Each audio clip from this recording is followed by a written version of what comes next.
Beautiful soul, you are so unconditionally loved and adored by God, your angels, and your guides on your spirit team. They want you to know how proud they are of you. You are perfect just the way you are. You are needed here on earth, and you can truly be anything you want to be in this life. Dream big, be confident, and believe in yourself the same way God believes in you. Your spirit team is cheerleading you every step of the way. Talk to them and then listen. They'll whisper back only loving, positive guidance. Friends, your angels have 31 more recorded messages for you, just like this one. And I'm giving them to you for free when you sign up for my angel newsletter on the top of theangelmedium.com. If you love this podcast, support us with a purchase or donation on theangelmedium.com. Leave a 5-star positive review and support us on the socials at Angel Podcast. Check the show notes for details and this month's drawing winner. Hello, beautiful souls. Welcome back to the Intuitive Kids podcast. I'm your host and author, Julie Jancis, and today we're here with Dr. Kristen Lee. She is the author of Worth the Risk, and she's here today. And we're just so excited that you're here, Dr. Kristen. Julie, it's so great to be here. Thank you. Of course. So one of the things that I wanted to ask you, and this is for our kiddos listening today, and parents too, are people happy 100% of the time? Ooh, I like the question a lot because I think a lot of messages say we're supposed to be happy, we're not supposed to worry, just keep going, everything's fine. But what science and research show us is that we are not necessarily supposed to be happy night and day, every day. Our emotions vacillate, which is just a fun way of saying they change, almost like a little bit of a roller coaster ride. We can have our ups and downs, and that's just part of being a human being. It's not bad to be sad. Yeah.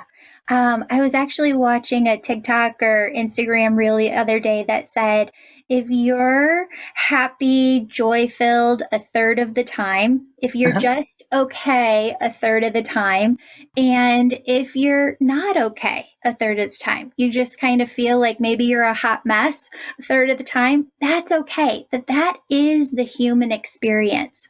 When I say human experience, can you kind of define what the human experience is? Sure. I think that there are like really amazing moments in life that fill us with a lot of happiness, that are fun, where we feel safe and we feel good.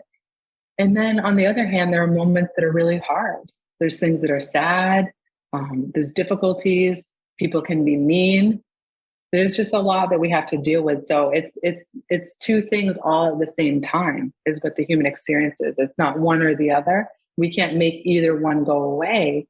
But what a lot of people say about maximizing or making the best of the human experience is when you have those great moments to really try to be in them, to not let your mind go into 10 different places, to be present, to really, really find the stuff you love and the people that make you feel good, and really spend time in those activities and with those people.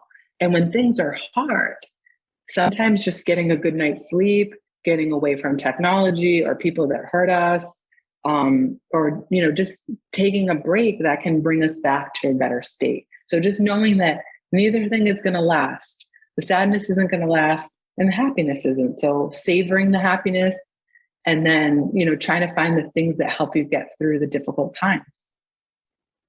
One of the things that I wish I would have learned earlier in life is that when we share our human experience, our joys, what hurts us, our pains, our challenges, when we share our human experience with other people who are safe for us to share and talk openly with, we help one another evolve and grow, and it's healing and therapeutic to hear that other people that we might have thought were perfect before aren't, and they have struggles too.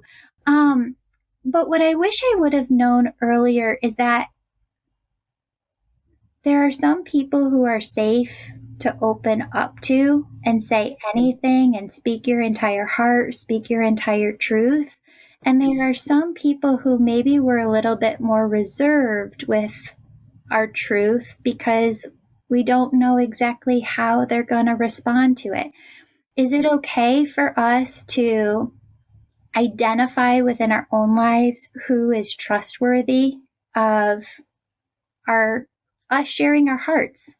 I think that's such a good point, Julie. I think for anyone listening, try to see what you notice in your belly, what you feel around someone, and how are they? And do you feel, maybe you start with like a small step to saying something personal, and you see how they react to that, how they listen, how they show care. If you feel better, maybe you start by telling them a little bit, and then you can tell them more as you see, that this is a good person to tell something to.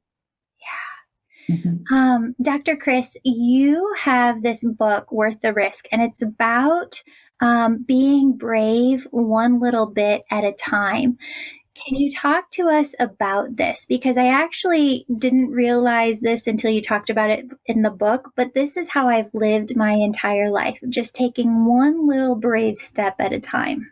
Yeah, I love that. I love that about you. And I think for all of us, there's a lot of stuff that is hard to face in life. And again, if we chip away, we just take it a little bit at a time. We get that safety feeling, we get that good feeling from people that we trust. It can help us get to those next points. You mentioned like you wish you had known more about that when you were younger.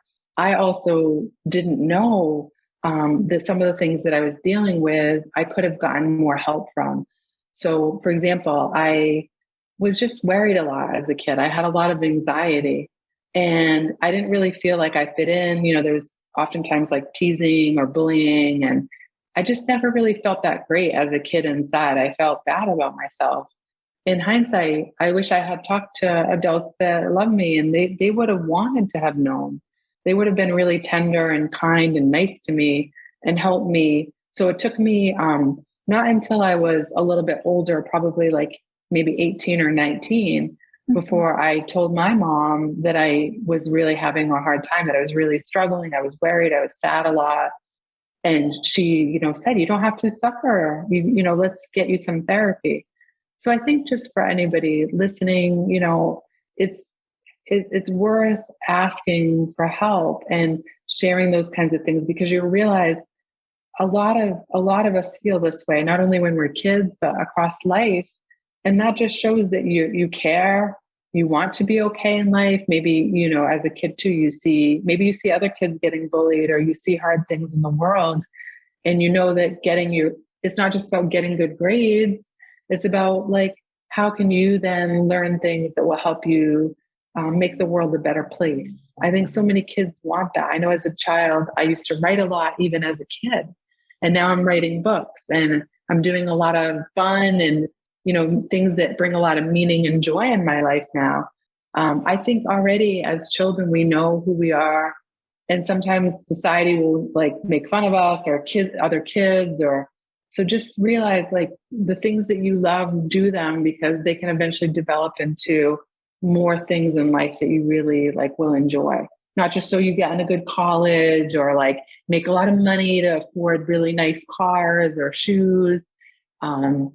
Happiness, can be found through just us really doing the things we enjoy, and it can make the world a better place. Ah, oh, that's such a beautiful message. I knew that this is what I wanted to be doing in third grade growing up.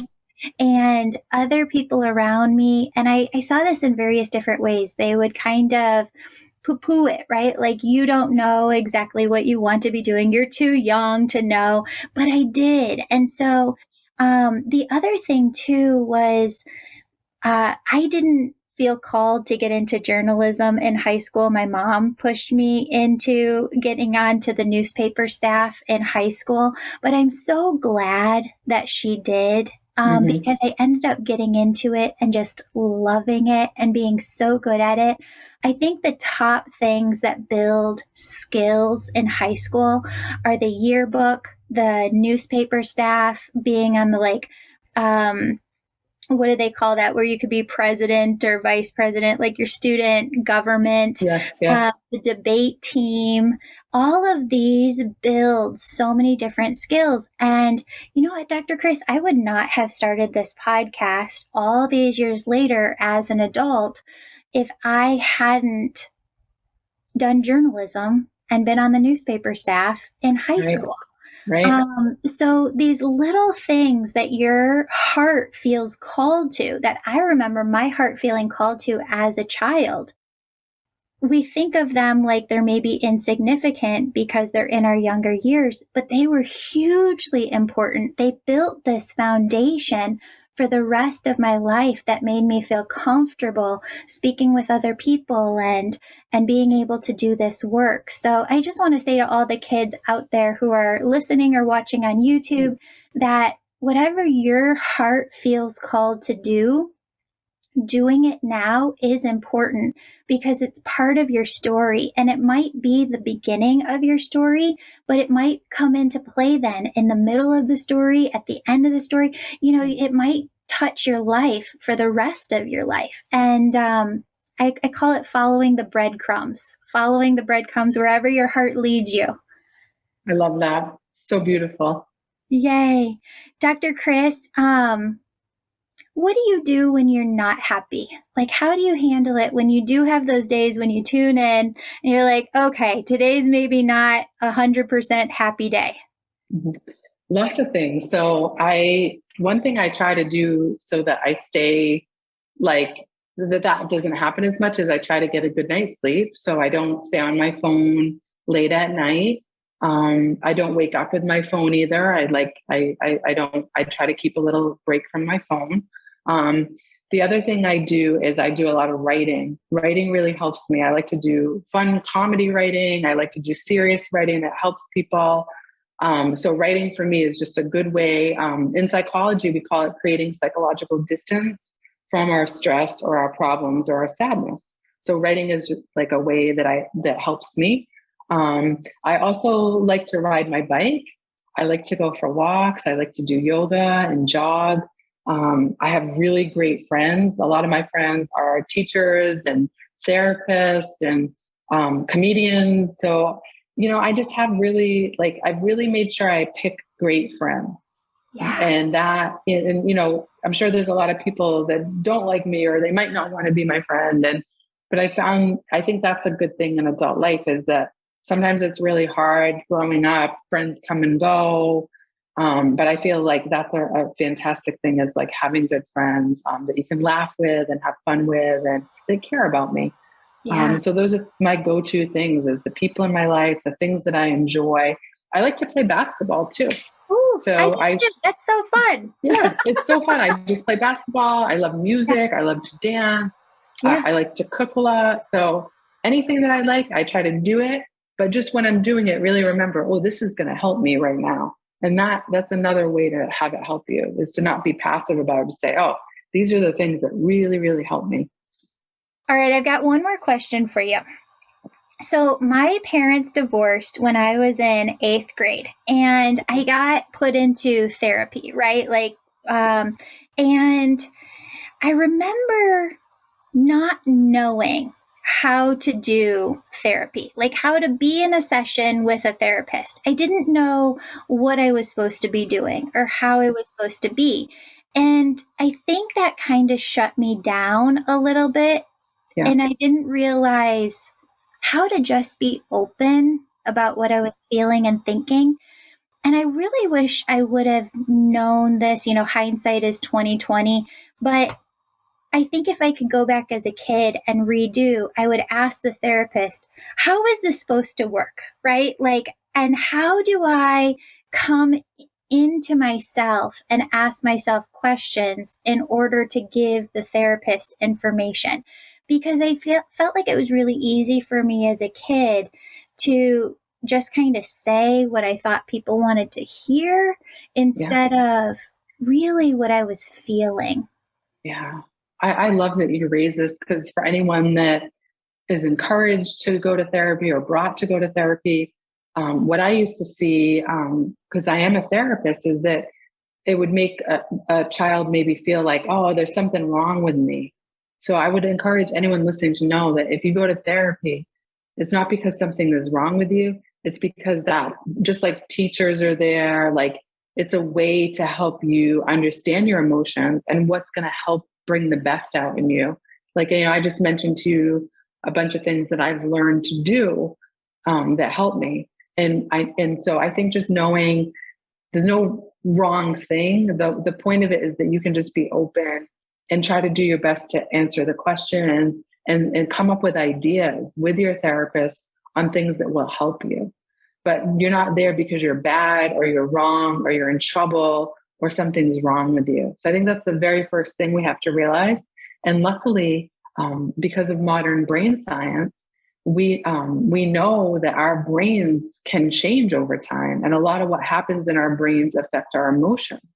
So a therapist can help you understand what brings out the best in your brain, what can help you be in the best mood, or you might be going through really hard stuff in your family. Like Julie, you went through the divorce, and that's a really hard thing to go through. And there's lots of hard things we have to go through. So a therapist can be that kind person that can help you, cope with your emotions. But I think the big thing is if we're like, oh, I'm supposed to do it a certain way, or I'm like not all right, it can make us feel like really, really uncomfortable. And I think the key is trying to find a therapist that you really feel safe with. Yeah. And I think that is the point. It's okay to try a couple of therapists. It's okay to tell your parents, I don't feel like I'm making progress with this person. It's Yeah. okay to say, it's okay to try a couple of therapists until you find one that you really click with. And I feel like as a child, you should be able to say to your therapist, if they ask you a question, like, how do you feel about this? And you don't know, I think it's better to say, I don't know, and have them help you, or can you help me go deeper inside myself to figure out the answer, instead of making up an answer that we think people want to hear. But just in my own life, I have this term I call earthbound spirit team. So my earthbound spirit team are people that I surround myself with in life who just help me be better myself, help me feel safe, help me love myself more. Mm-hmm. And going to a therapist, whether or not I have something to talk about, is something that I do at least once a month. Like, they're part of my routine because there's so much care there. There's so much love there. And I learn so much more about myself, and it helps me grow as a person, which I love too. Wonderful. That's great. Yay. Dr. Chris, thank you so much for being here. For everybody watching, her book is called Worth the Risk, and it's about taking bravery one little step at a time. And we'll put that information in the show notes below. Thank you so much for the blessing of being here. Thank you. It was lovely speaking. Take good care. You too. Want more episodes? Check out our parent podcast, Angels and Awakening. Beautiful souls, if you're super excited to develop your own intuition, go to theangelmedium.com and become an angel member. Angel membership is for the whole family. Parents get access to hundreds of hours of course content, intuitive development circles, small groups, and more. Each week, members get fun, new family dinner conversation starters to boost family connection and help kids build confidence. And starting January 1st, 2023, kids get access to spiritual workshops, pre-recorded energy healings, and live events just for them. Start today with a 5-day free trial at angelwellnesscenter.com/free trial. And if you're the family who's really excited, you're ready to go all in developing all of your unique spiritual gifts, kids age 14 and up can now enroll in my Angel Reiki School with a parent. That's for the healers among us who feel called to grow their intuition to the max and serve humanity with their gifts. You'll learn Reiki, mediumship, how to deliver angel messages, and how to start your own family business. That's the Angel Reiki School at theangelmedium.com. Details are in the show notes. Now, friends, do this meditation with me to connect with your angels. I want you to begin by imagining God is pouring unconditional love through the top, the crown of your head. Feel it as this unconditional love fills your body with a yummy, delicious, tingly energy from head to toe. God's unconditional love fills you so much that it begins to radiate out from your heart like rays of energy radiating out from the sun. Imagine God's infinite, unconditional love flows from your heart to everyone you love. Imagine this love flowing to every person in your school. Imagine God's unconditional love going to every person in the entire world.